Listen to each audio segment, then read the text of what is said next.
7 octobre, manifeste contre l'effacement d'un crime. Ce soir, j'ai l'honneur de prêter ma voix à un cri collectif, le cri de celles et de ceux qui restituent à la France son honneur, d'Abnous Chalmani à Alain Finkielkraut, de Gérard Larcher à Manuel Valls, de Michel Onfray à Sylvain Tesson, de Michel Houellebecq à Françoise Imray ou Jonathan Arfi et de tant d'autres. Ces voix plurielles, ces voix dissidentes, ces voix à contre-courant qui, tout ensemble, disent non. Non à ce négationnisme d'atmosphère qui non seulement efface, mais justifie ce crime contre l'humanité à visée génocidaire que fut le 7 octobre. Non au credo, tout dépend du contexte. Non à la nazification d'Israël. Israël, ce phare d'un Occident en perdition. Non à l'apathie ou à la complaisance face à ce cancer généralisé qu'est devenu la violence anti-juive, sévissant dans nos rues, nos parlements, nos écoles, nos universités et sur la toile. Non aux arracheurs d'affiches qui strient rageusement les visages pour nous sacrer des petits Kfir et Ariel Bibas. Non au déni ou à la relativisation des violences sexuelles perpétrées contre les femmes israéliennes. Et, dans le prolongement de ce 7 octobre qui dure, contre une fillette juive à Courbevoie, ses sœurs de destin.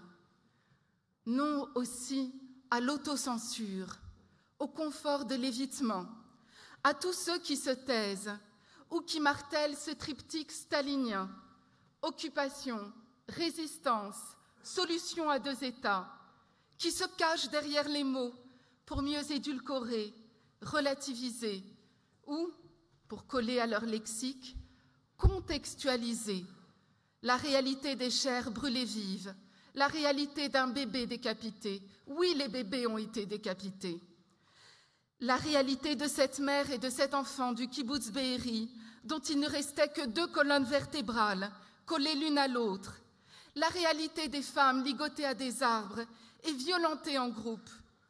La singularité du visage de la petite Liel Etzroni, une fillette de 12 ans du kibboutz Be'eri, brûlée vive et pour laquelle il fallut se résoudre à placer dans sa tombe ses jouets préférés. Car de Liel, il ne restait plus rien. Ces réalités, pour celles et pour ceux qui, comme Manuel Valls, ont eu le courage de se rendre sur les lieux de massacre juste après les faits, ne sont pas contextualisables. Car contextualiser, c'est au fond justifier.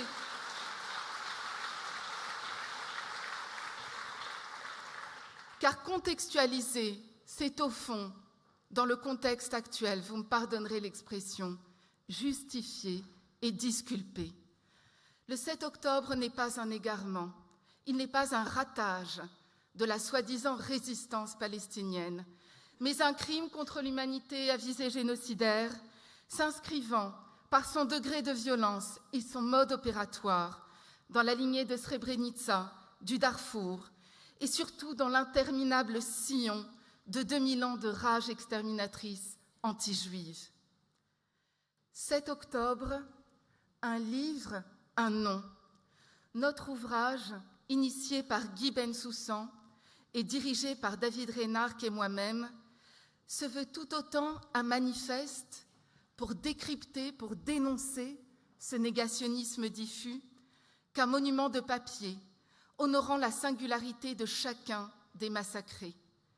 Gageure de l'histoire de l'édition, et je salue l'audace du co-directeur et éditeur de l'ouvrage, David Reynard, chaque exemplaire de notre ouvrage porte le nom de l'une des 1160 victimes du 7 octobre, le gravant ainsi contre un double effacement.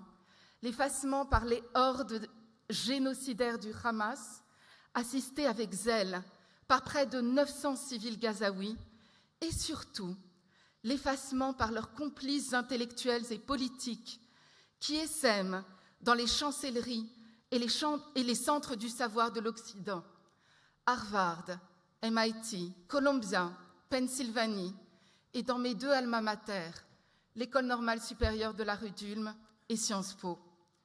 Ce soir, nous sommes réunis pour agir ensemble, pour faire acte de dissidence et de résistance, pour faire rempart à cet ensauvagement du monde et à l'indifférence, ou plutôt l'assentiment que celui-ci suscite. Ce soir, nous formons ensemble ce rempart de combat autour des familles des 1160 victimes du 7 octobre, autour des familles des 120 otages encore retenus à Gaza, parmi lesquels Ayelet Lévi, la maman de Naama, qui est parmi nous ce soir, autour des familles des blessés, des amputés, des traumatisés de ce long 7 octobre. Et surtout, et en tout cas pour ma part, nous formons un cercle de solidarité avec les mères et les pères des soldats et des soldats de Tsahal, en particulier de ces 672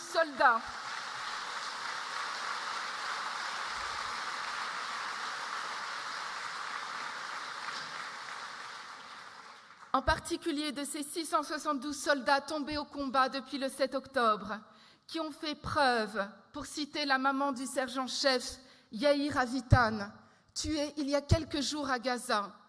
Ils ont fait preuve, a-t-elle dit, d'un amour désintéressé pour le seul et unique État juif au monde. Ces soldats de Tsahal, dont l'image est nazifiée sur les couvertures des journaux chics de Paris et de New York, alors que précisément aujourd'hui, en Occident, ils semblent être les seuls à incarner dans leur chair et par leur chair ce principe universel du judaïsme qu'a énoncé Hillel. Si je ne suis que pour moi, alors qui suis-je? Merci.